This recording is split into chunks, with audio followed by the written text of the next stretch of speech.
I have a Woods 59104 timer on a 1,5 horse motor. Paperwork supplied shows 5 terminals.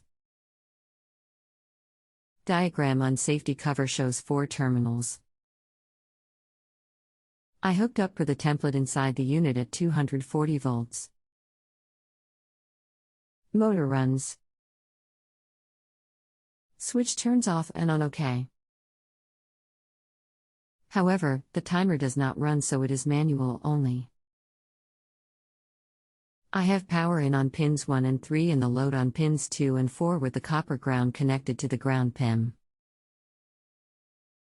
How do I activate the timer motor? Welcome. My name is would be glad to assist. Can you please clarify the situation? The post states that the motor runs but timer does not run. The motor is the timer, so trying to understand what is actually taking place. Are there 5 terminals on the unit? Left to right, which terminals have the 240 volts connected from the circuit breaker? Thanks. The timer itself never moves. The 340 on pins 1 and 3 is there.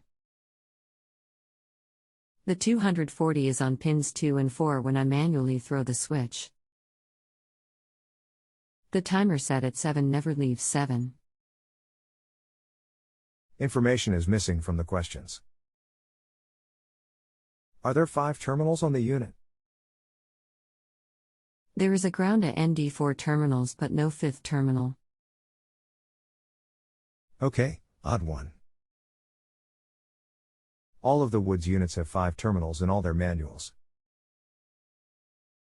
So, I will not be able to assist without seeing yours being different. Maybe a picture? Should be able to look at the motor. It will have 2 leads off the motor going to the terminals in most cases. Here is the 59104 timer below. Yours does not look like that. There are 5 pins. They are marked Nuestra and 1, 2, 3, 4.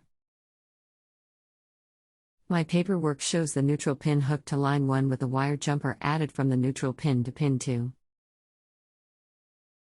I hooked my copper ground to the neutral line.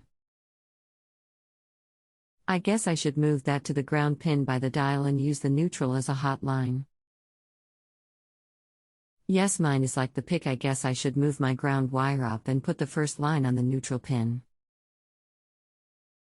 Okay, that is 5 terminals. None of which are for ground. The ground is small screw attached to metal can itself. You will wire it as shown below and the timer will run. The timer is designed for 208, 240 and 277 volts, so you ignore the label neutral on 240 volts, it is one of the hot phases. One final question. I noticed 2 18-gauge wires from pins 1 and 2 that go up to the small timer motor and give it 120 volts. Shouldn't this move the timer, or does it use 220 also? Okay, you have to be specific with your terminal designations because I do not know if you are speaking by number or terminals. There are 5 terminals from left to right. The clock on the 59104 is 240 volts, so it should be connected to the first and the second terminals on the row. The 59101 and 59103 use a 120 volt motor. Thanks, I think it will work as soon as I rewire the end. Okay, very good. Thanks. If you have a home improvement or appliance question and want to chat with an expert now, visit JustAnswer.com/YTHI.